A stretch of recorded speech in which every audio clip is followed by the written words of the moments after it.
राम के लोकोत्तर स्वरूप को प्रकट करने के लिए, मर्यादा पुरुषोत्तम का दिव्य रूप प्रकट करने के लिए महर्षि वाल्मीकि अपने वाणी को भगवान के लिए समर्पित कर रहे हैं। युवक हैं। सामान्य मनुष्य युवा अवस्था में मर्यादा का त्याग करता है, और यहां एक युवक में क्या दिव्य गुण है, इसलिए राम को सुनना चाहिए। राजकुमार है, विद्या के निधान है, अनुपम शौर्य के आस्थान है, दिव्य गुणों से युक्त है। और सामान्य मनुष्य अगर युवा अवस्था हो, धन दौलत हो, पढ़ा लिखा हो, तो संसार में कहा जाता है भरी जवानी पैसा पल्ले और राम चलावे तो गेले चल। ये संसार के लोगों के दोष हैं। इन दोषों को मिटाने के लिए राम कथा सुनना पड़ती है। आ गई मूछे और फिर किसको पूछे हैं। बोले ये कौन है, ये ठीक से बात क्यों नहीं कर रहे हैं?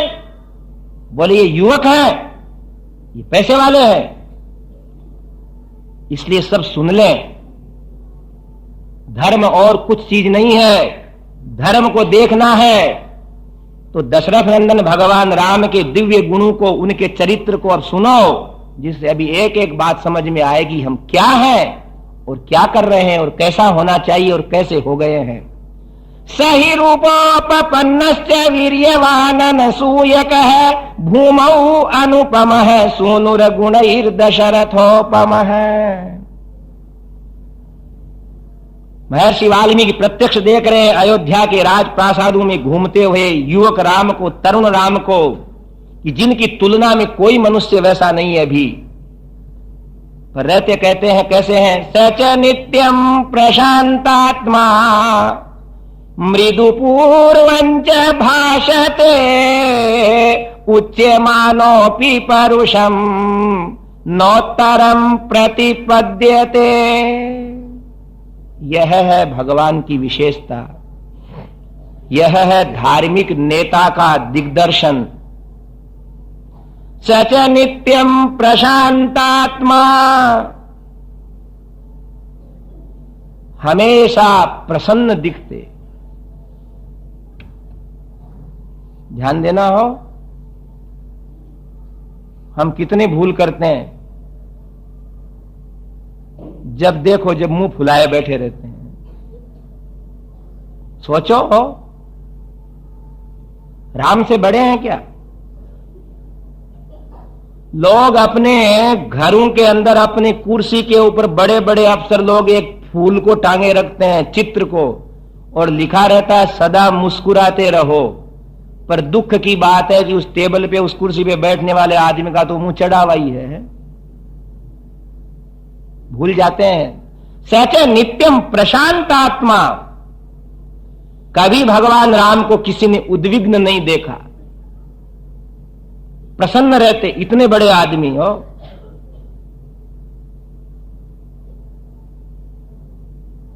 देखो, याद रखो, हमेशा सोचना घर जाकर के कि हमारा मुख कितने बार दिन के अंदर फूल जाता है। कोई बोलेंगे नहीं अपने से। राजस्थान में कहते हैं कि भाई फलाने आदमी के पास क्यों नहीं बैठते हो तुम? बोले साहब क्या बैठे, उसका सोबड़ा सूझा ही रहता है। भगवान ने कैसा सुंदर मुख दिया जिससे हंस सकते हैं, जिससे स्नेह से बोल सकते हैं। अगर इस मुख के ऊपर प्रसन्नता नहीं है तो क्या किया? फूलों से नित हंसना सीखो, भौरों से नित गाना, फल से लदी डालियों से नित सीखो शीश झुकाना, नित सीखो शीश झुकाना।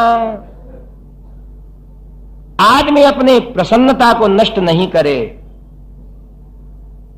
हमेशा ध्यान रखे कि मेरा मुंह चढ़ावा नहीं रहना चाहिए, मैं निरर्थक के अंदर गंभीर नहीं होना है मेरे को। दूसरे को देख करके मेरे को मुंह टेढ़ा नहीं करना है, दूसरे को देख करके मेरे को मुंह के ऊपर बनावटीपन नहीं लाना है। एक सरी की मुद्रा। सच नित्यम प्रशांतात्मा। और आगे क्या बात है, मृदु पूर्वंच भाषते। वाणी ही सबसे बड़ा अलंकार है मनुष्य का।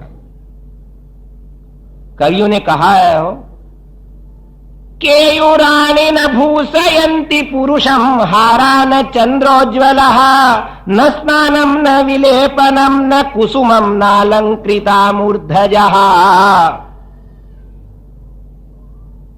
क्षीयन्ते खलु भूषणानि सततं वाग्भूषणं भूषणं। केयूराणि न भूषयन्ति पुरुषं हारा न चंद्रोज्ज्वला।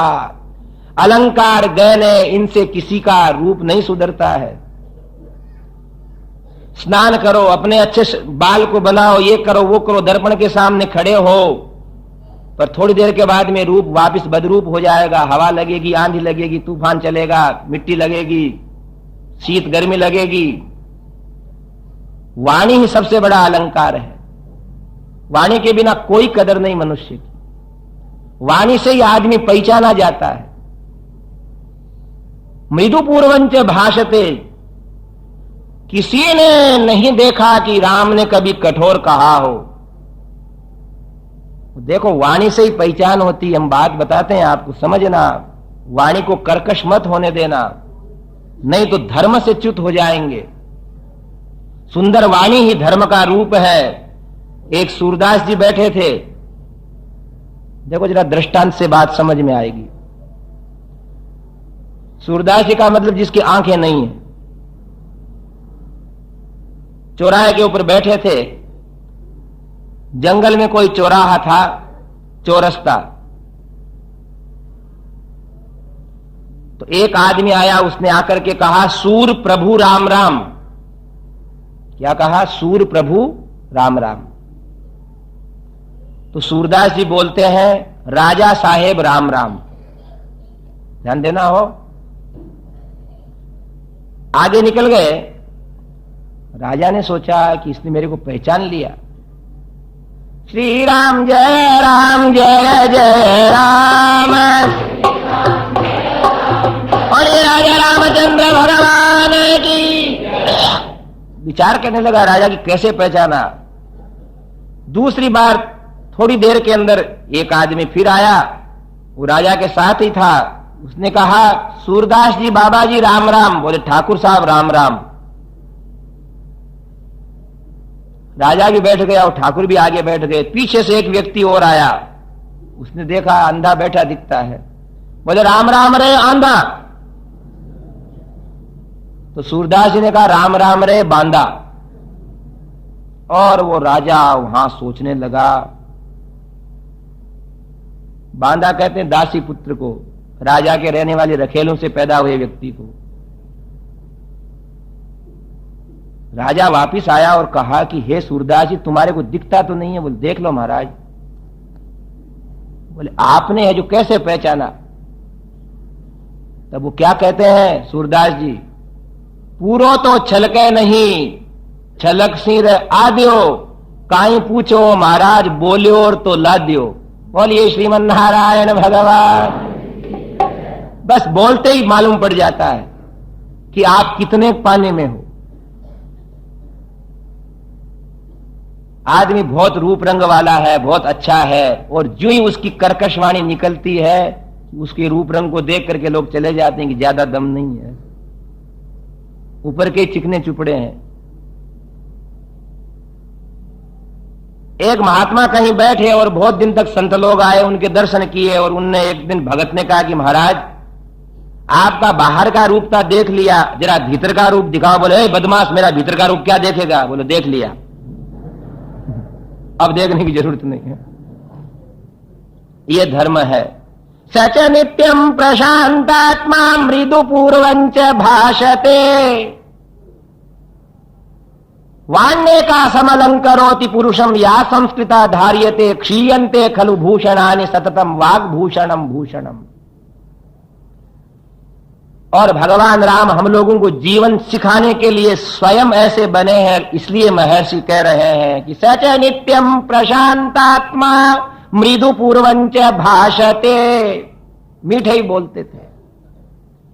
उपनिषदों के अंदर आता है कि ऋषि महात्मा भगवान से यही मांगते हैं कि जिह्वा में मधुमत्तमा कर्णाभ्याम भूरि विश्रुवम, हम कानों से खूब सुने और जिह्वा से मीठे ही मीठे बोले,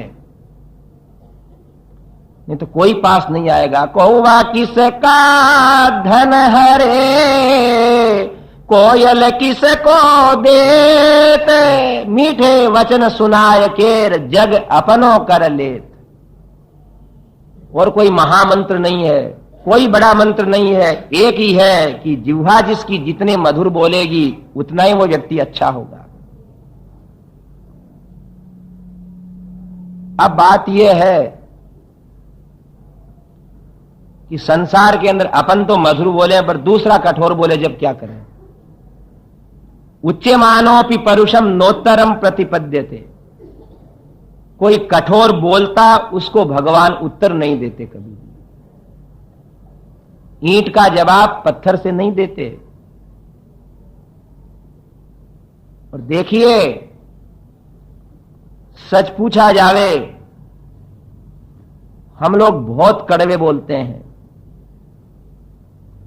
अपने जीवन को देखो, भोजन करने के लिए आदमी बैठता है और थोड़ा सा भी नमक मिर्ची ज्यादा हो जाता है तो हल्ला करने लग जाता, कर दिया जहर। मेरे को तो इस घर के अंदर कभी रोटी नहीं मिली है भगवान। वो नारियां उनकी तरफ देखती रहती हैं, अरे क्या हो गया, क्या करते हो, सोचो कितनी बार घर में लड़ते हो, इन स्त्रियों को दुख का घर बना दिया। कभी कभी नारियों के सामने ऐसी समस्या हो जाती है कि फलाना आदमी जिम गया, क्या बोले, जिम गया, बोले जब सब सलट गया है।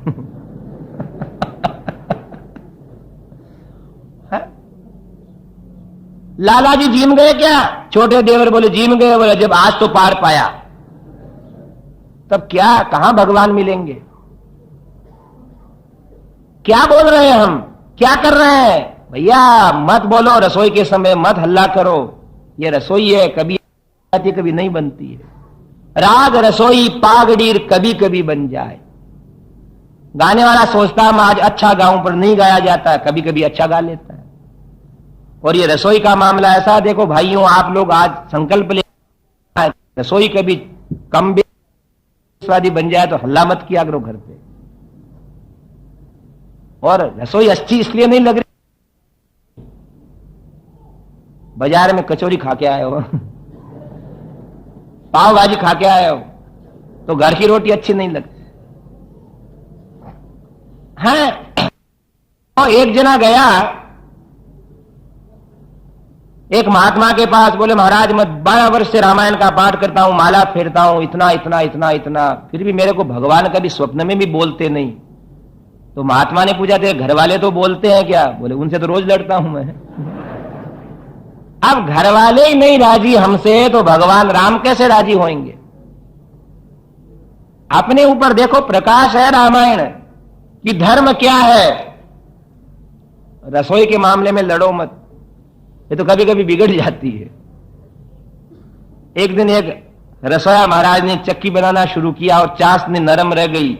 शेर जी ने पूछा महाराज क्या है, बोले बाबू, बोले क्या, बोले ये तो कलाकंद हो गया।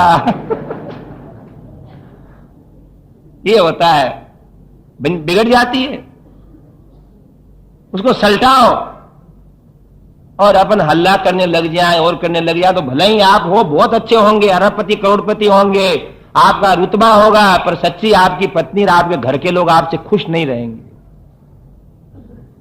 जब खुश नहीं है घर वाले ही तो भगवान क्या खुश होगा। जिसकी यहां भी वाह वाह उसकी वहां भी वाह वाह, यही बात है। चुपचाप जिम लो।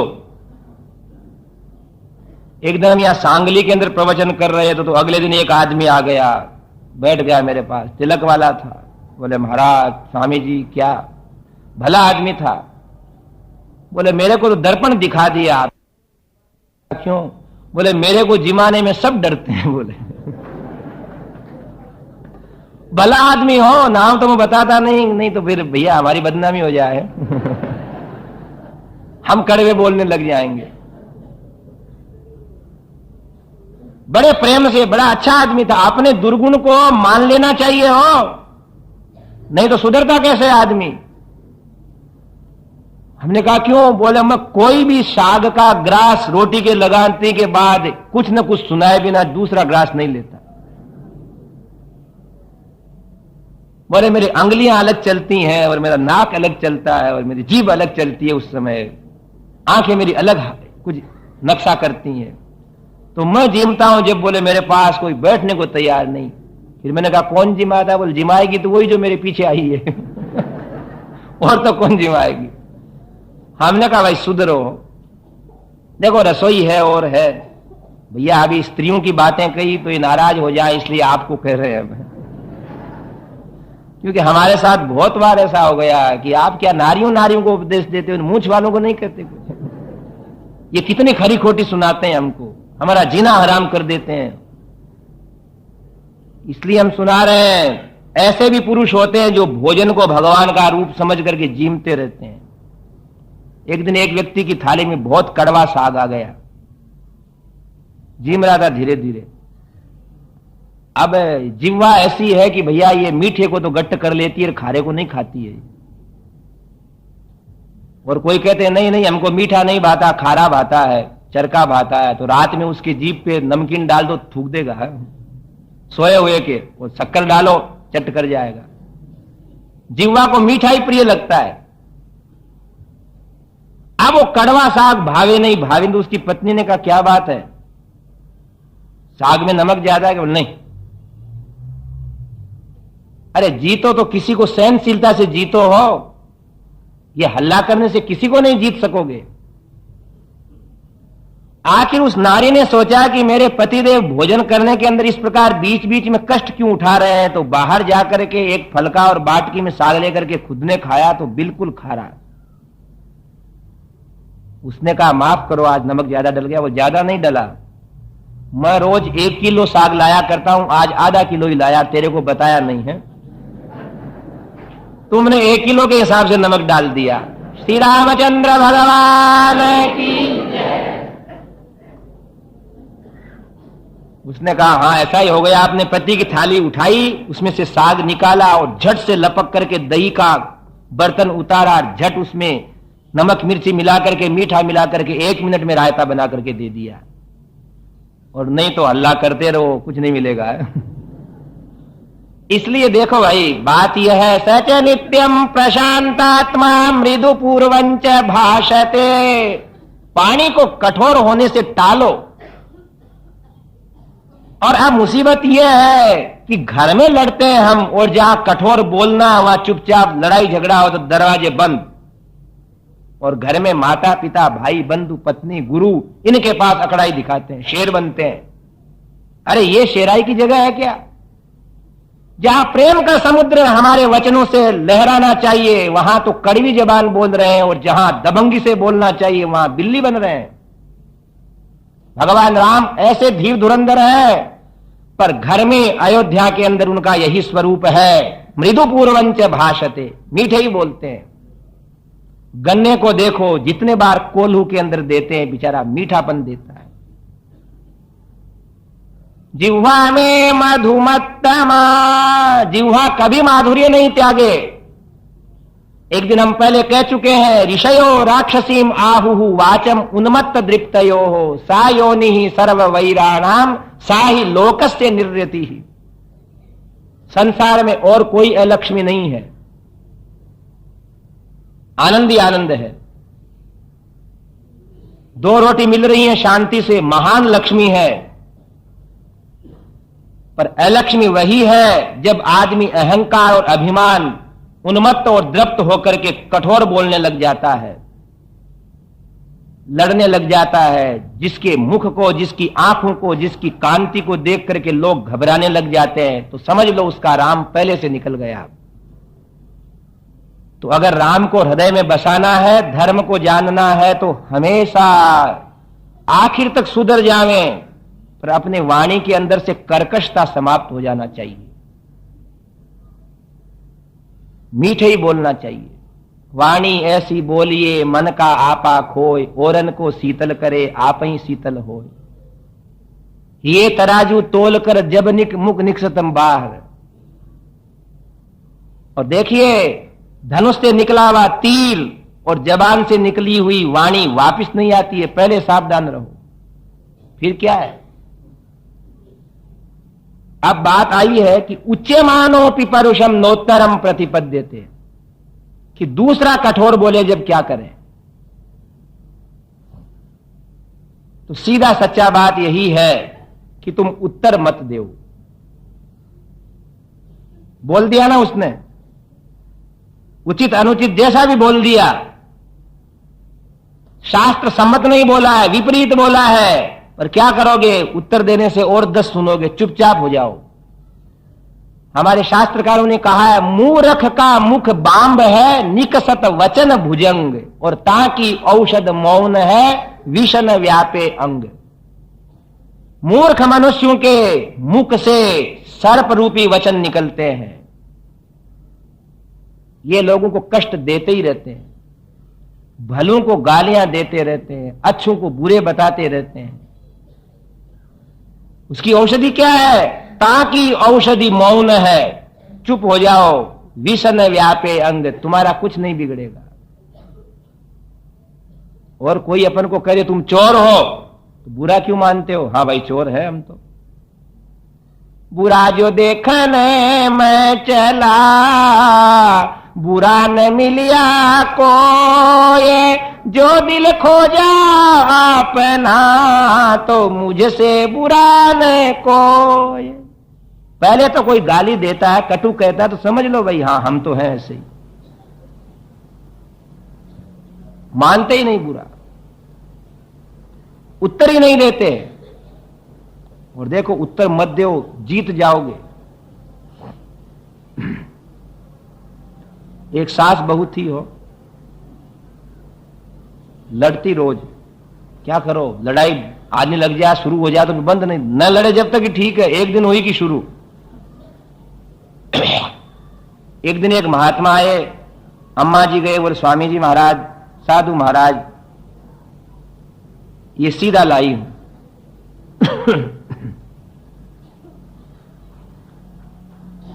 किस लिए लाई हो?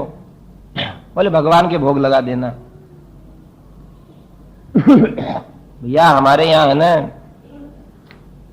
कोई सद्भाव से लाते हैं और कोई अपने मतलब से ही आते हैं, सब जाना। एक हमारे इंदौर में एक व्यक्ति रोज सेव फल लाता, आदमी गरीब था। पुजारी जी ने पूछा, भैया क्या बात है, रोज क्यों लाता है? बोलो मेरी पत्नी के मेरे रोज लड़ाई होती है, किसी महात्मा ने कहा मंदिर में सेव फल भेंट किया कर। तो कोई ना कोई जरूरत से आते हैं महात्माओं के पास, आना भी चाहिए, कहां जाएंगे। और उस अम्मा ने कहा, महाराज मेरी बहू मेरे को बहुत है ना कष्ट देती है, हल्ला करती है, उसको चुप कर दो ना। बोले हो, इन बहुओं को चुप करने का है? तो बोले मैं मंत्र जानता हूं। उसने 100 रुपए निकाल करके दिए, बोले ये चीज लेकर के आना है। कुछ काली पीली चीजें मंगाई, एक ताबीज बनाया, काली कलकत्ते वाली ब्रह्मा की साली, चाल चाल कर काली पीली लकीरें खींची, झट ताबीज बना करके कहा अम्मा जी गले में डाल लो। और देखो, जिस दिन तुम्हारी बहू हल्ला मचावे ना, एक पत्थर और दे दिया, इस पत्थर को मुंह में रख लेना, बोलना मत, नहीं तो मर जाओगी वहीं। बोले मर जाऊंगी बाबा जी? बोले मैंने ताबीज बना दिया, मर जाओगी अगर बोलोगी तो। मरना कोई नहीं चाहता हो। लोग कहते हैं राम मौत दे दे, और राम जी देने लग जाए तो बोले अभी नहीं। चली आई घर, पत्थर साथ में दे दिया महात्मा जी ने। 4-5 दिन के बाद बहू आई, बोले महाराज वो बड़ी परात में सीधा लाई, घर की मालकिन थी, उसका घरवाला कमाता था। महाराज को प्रणाम किया, बोले क्या बात है बेटी? बोले मेरी सास बहुत हल्ला करता है, कोई उपचार कर दो। बोले अभी जादू करता हूं। बोले राजा रामचंद्र भगवान की, और वही काली कलकत्ते वाली ब्रह्मा की साली, तेरा वजन जाए न खाली, और बड़ा आडंबर किया, धूप दिया, अगरबत्ती लगाई, दीपक लगाया, और बहुत बड़ा ताबीज बना करके गले में डाल दिया कि देख तेरी सास जब हल्ला करे ना तो तू कमरे में जाकर के दरवाजा बंद कर लेना, बोलना मत उसके सामने। ठीक, चली गई 2 ही। अब जीमते जीमते जीमते जीमते एक दिन वो सासू जी जीम रही थी और कुछ नमक मिर्ची ज्यादा हो गया, उसने कहा कर दिया जहर इसको। मालूम है कैसे कमाई होती है, तेरे को बनाना नहीं आता, 10 रुपए किलो का साग, 100 रुपए किलो का घी, इतनी मिर्ची मसाले, यही सुनाती हैं ये माताएं। ज्यादा सुनाने लगी तो बहू जाकर के कमरा बंद करके बैठ गई। 11 बजे का टाइम था। उस सास ने सोचा कि अब छोरा जीमने आएगा और हल्ला होगा, बुरा लगेगा, तो खुद रसोई करने लग गई। गोविंद जय जय गोपाल जय जय गोविंद और गोपाल कृष्ण भगवान, खुद रसोई करने लग गई। उसने सोचा आज की लड़ाई महंगी पड़ी है। थोड़ी देर बाद बेटा जीमने आया, बोले क्या हो गया माँ, आज तेरी बहू रसोई नहीं बना रही। बोले उसका सिर दुखने लग गया, वो सो गई दिखती। तो अब धीरे धीरे आदत बन गई। देखो जी, जब किसी एक की बैटरी ज्यादा चार्ज हो जाए तो दूसरे को चुप हो जाना चाहिए। यही उपाय है घर में, गृहस्थ में। भाई भाई, नौकर चाकर भी हो, मालिक और सेवक का रिश्ता है। कभी मालिक गर्म हो जाए तो सेवक को चुप हो जाना चाहिए, कभी सेवक गर्म हो जाए तो मालिक को चुप हो जाना चाहिए। एक तरफ चुप होना पड़ता है, और दोनों तरफ चुप नहीं होते हैं तो कुत्ते लड़ते हुए देखो, हु ऐसी हालत हो जाती है आदमी की। अब अगले दिन की बात, आज जीमते जीमते बहू ने पूछा रोटी और ले क्या, तो बोली नहीं। बोले आपकी जबान नहीं काम करती है क्या, समझ नहीं पड़ रही मेरे को कितनी रसोई बनानी है। और सास ने एक बार तो देखा, दूसरी बार पत्थर मुंह में रख लिया। श्रीमन नारायण भगवान की। देखो लड़ाइयां खत्म नहीं होगी, लड़ाई को खत्म करने के सूत्र ढूंढने पड़ेंगे। और हम अगर सुखी समृद्ध नहीं है घर में, तो फिर क्या तो माला का आनंद आएगा, और क्या आरती का, क्या कथा सुनने का, क्या नींद लेने का, क्या भोजन करने का, सब विष हो जाएगा। इसलिए एक बोलता तो दूसरा चुप हो जाता। 2 वर्ष बाद महात्मा जी आए तो बड़ी उनकी दुआएं मानने लगे। उनने कहा देवी हमने कुछ नहीं किया, तुमने बोलना बंद कर दिया, ठीक हो गया। उच्यमानोऽपि परुषम नोत्तरम प्रतिपद्यते। कोई होवे दूसरा कठोर बोले, जब सुनने वाले को चुप हो जाना, और वो बराबर उसके सामने जिद करेगा तो लड़ाई बढ़ जाएगी, पार नहीं पाएगा। ऐसे भगवान राम के गुणों के साथ उपदेश दे रहे हैं। सच नित्यम प्रशांतात्मा मृदु पूर्वंच भाषते उच्यमानोऽपि परुषम नोत्तरम प्रतिपद्यते। उत्तर नहीं देना। कहां कहां किस किस से जिद करोगे, मर जाओगे किंतु शांति नहीं मिलेगी। और कहने वाले कहते रहेंगे, भले बुरे किसको नहीं कहते। रामकृष्ण को भी लोगों ने कहना बंद नहीं किया। शिशुपाल कहता है कृष्ण तुम गवाले हो, तुम जंगली हो, किसको नहीं कहते।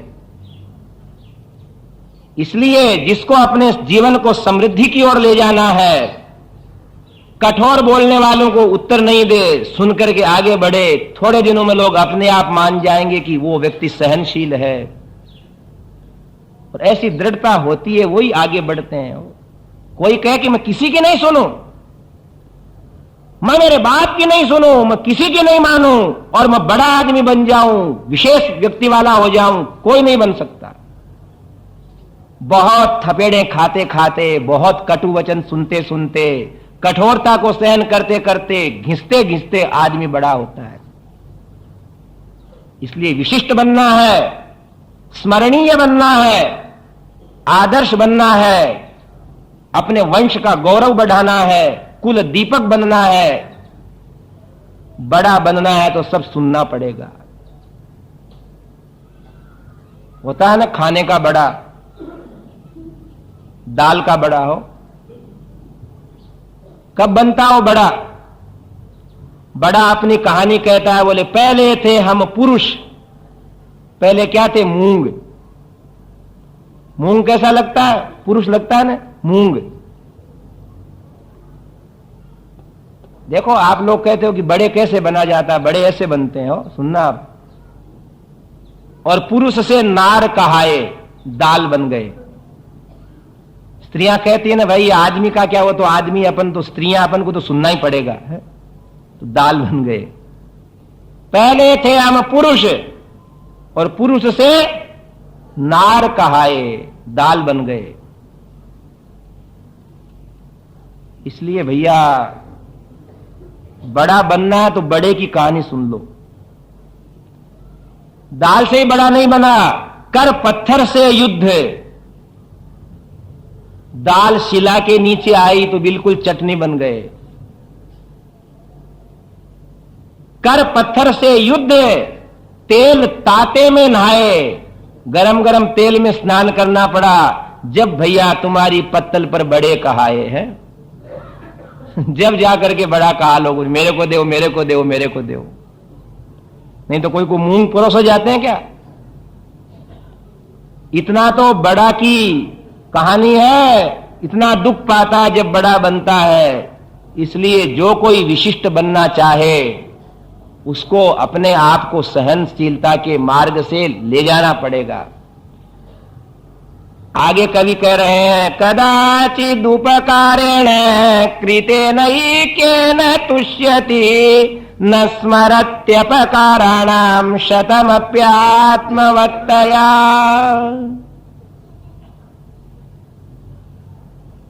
महर्षि वाल्मीकि प्रस्तुत कर रहे हैं,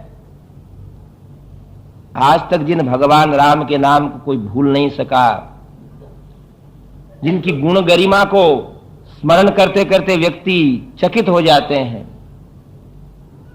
कैसे थे? कदाचिद उपकारेण कृतेनैकेन तुष्यति। मनुष्य हो तो ऐसा हो कि जीवन के अंदर उन भगवान राम का कोई एक भी काम कर देता, एक, केवल एक, उसके ऊपर जिंदगी भर कृपालु रहते थे। और ये रामचंद्र भगवान की न स्मरति अपकाराणाम शतमप्यात्मवत्तया। कोई उनके 1000 बुरा कर देते तो उसको याद नहीं रखते, हजारों बुराइयों को नहीं देखते, केवल एक भलाई को देखते कि इसने एक बार तो मेरे लिए अच्छा किया है। हम लोग दुखी क्यों है कि हम लोगों से उपकार को भूल जाते हैं, उनने हमारी हानियां की उनको देखते हैं। इसलिए ग्रंथ में लिखा रहता है, याद रखो किसको? दूसरे के द्वारा किए हुए उपकार को, और भूल जाओ किसको? दूसरे के द्वारा किए हुए अपकार को। उसको स्मरण में मत रखो। कदाचिद उपकारेण कृतेनैकेन तुष्यति न स्मरति अपकाराणाम शतमप्यात्मवत्तया। अब देखो महर्षि वाल्मीकि है ना, ये सरल भाषा के अंदर बड़ी बात, छुपी हुई बात कह देते हैं। ये भगवान का भगवत स्वरूप है, दया निधान का स्वरूप है। इसमें क्या यूं नहीं लग रहा क्या लिखा है? जरा गहरी भाषा में है कि परमात्मा का अंश जो जीव है, श्री राम जय जय राम, राम श्री राम जय जय राम। और ये रामचंद्र भगवान की, हमारे मालिक भगवान हैं और हम उनके जीव हैं। हमको भगवान स्वीकार करेंगे कि नहीं, इसमें हमको संशय होता है। हमारे में क्या गुण है, क्या अवगुण है, भगवान कौन सी तराजू में हमारे गुण अवगुण को तोलेंगे, हम पात्र हैं या नहीं, ये संशय रहता है। इस संशय को मिटाने के लिए भगवान की ये बात आती है। बोलिए भक्तवत्सल भगवान की। परमात्मा इतने कारुणिक हैं कि हम चेतनों के, हम जीवों के बुराइयों की तरफ तो देखते ही नहीं, वो तो एक देखते हैं अपने जीवन के चरित्र को देखते देखते देखते देखते वो ये देखते हैं कि इसने अच्छा क्या किया है। निज करनी को याद करूं जब जीव घबरावे रे, प्रभु जी की महिमा सुन सुन मन में धीरज आवे रे, मन हमारा क्यों घबरावे रे। इसलिए पार उतर जाएंगे कि भगवान बहुत कारुणिक है। थोड़ा सा उपकार देख करके पार कर देंगे। देखो एक दृष्टांत बताता हूं। अगर भगवान हमारे दुर्गुणों की तरफ देखें और उसके दंड देने की चेष्टाएं करें तो कभी हमारा निस्तार नहीं हो सकता। हमें केवल भगवान के शरणागत हो जाना चाहिए, इतने मात्र से कृपा कर देंगे। मैं तो आयो शरण तिहारी, प्रभु जी राखो लाज हमारी। मैं तो आयो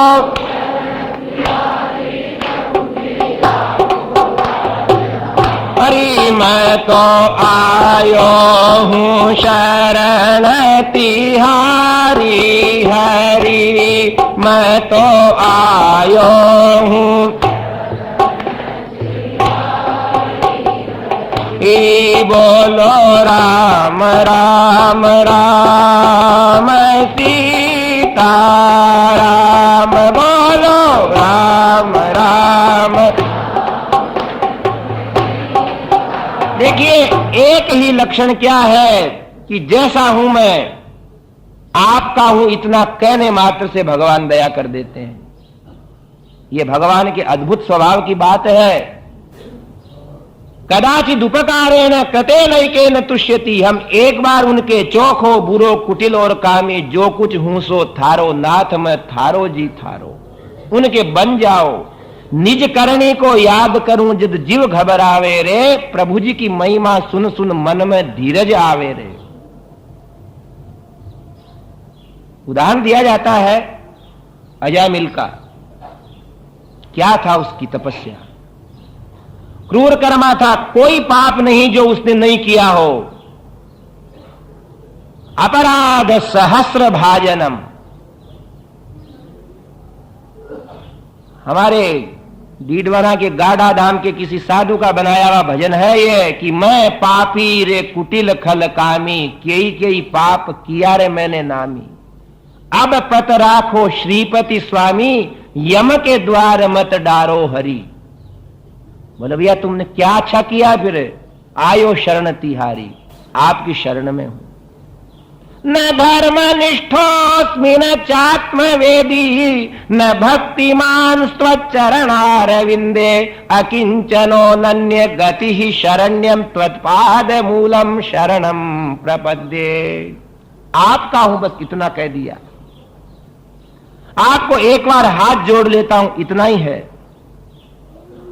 इतना भी अगर करते रहेंगे तो रामायण का प्रमाण है कि मर्यादा पुरुषोत्तम राम जब अयोध्या के अंदर रहते हुए किसी व्यक्ति के दुर्गुण को नहीं देखते तो हम संसारियों के दुर्गुण को क्यों देखेंगे?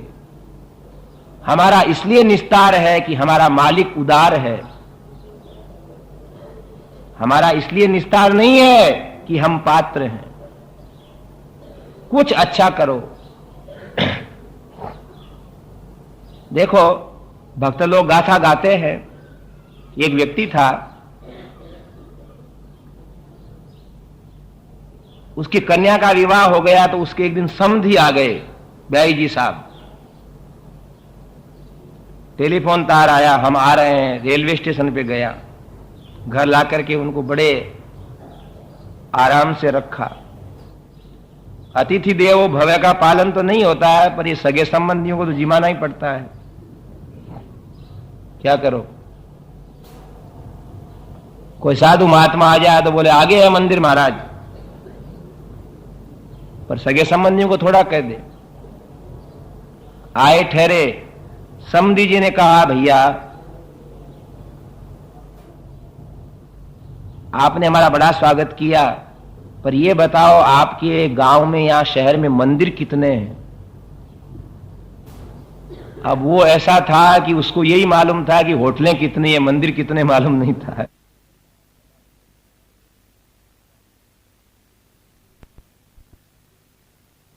कभी मंदिर ही नहीं जाए।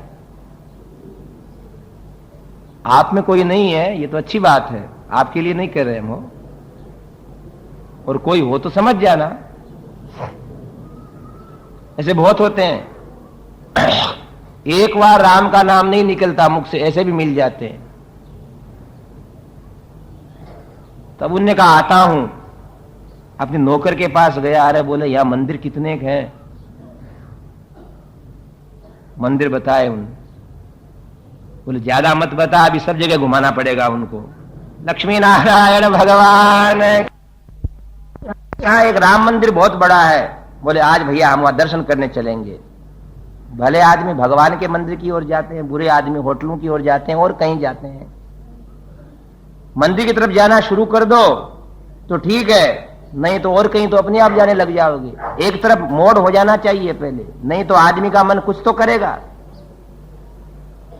अब मंदिर गए तो मंदिर जाने वाले लोग जानते हैं कि मंदिर कैसे जाना। रिक्त हस्तो न गच्छेत है। मंदिर के अंदर है, गुरु के पास, ज्योतिषी के पास, वैद्य के पास खाली हाथ नहीं जाना चाहिए, कुछ लेकर के जाओ। तो उनके वो ब्याई जी थे, उनने एक पुष्पमाला ली, एक नारियल लिया, एक फल लिया, कुमकुम ली, आरती ली, धूप दीप ये सब लिए। अब उसने सोचा कि ब्याई जी साहब इतना ले रहे हैं, अपन भी कुछ लेवें क्या? तो एक गुलाब का फूल ले लिया, ऐसे ही ले लिया हो,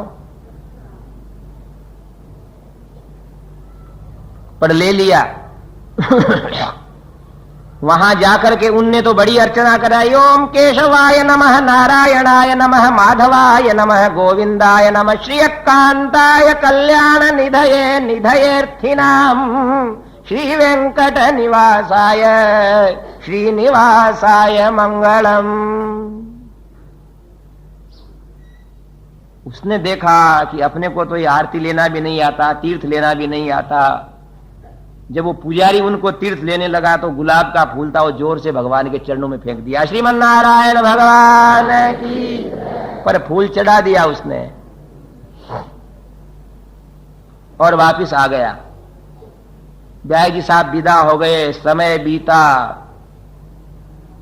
व्याघ्रीव तिष्ठति जरा परितर्जयंती। बुढ़ापा आ रहा है सामने।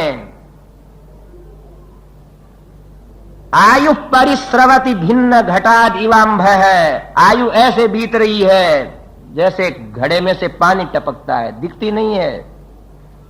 ये घड़ी होती है ना, घड़ी, इसमें वो एक जो 3 कांटे होते हैं, 1 सेकंड का, 1 मिनट का, ये तो घूमते हुए दिखते हैं। मिनट वाला भी नहीं दिखता, बाकी वो घंटे की सूचना देने वाला तो दिखता ही नहीं है घूमता हुआ किसी को, पर वो घूम रहा है, पर वो घूम रहा है। ऐसे ही हम जा रहे हैं। मृत्यु के मुख में गया वो व्यक्ति, कोई उसका सुकृत नहीं था।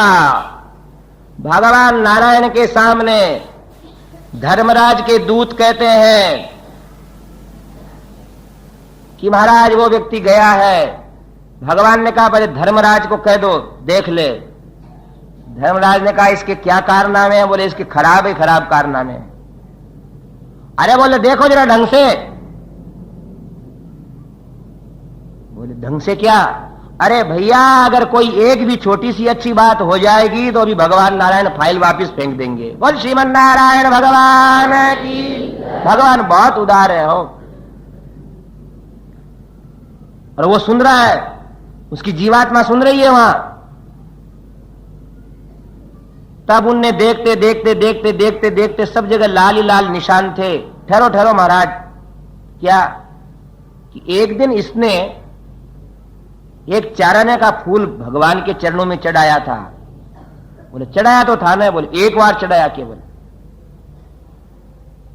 तब बोले ऐसा करो इसको स्वर्ग का बगीचा दिखा दो।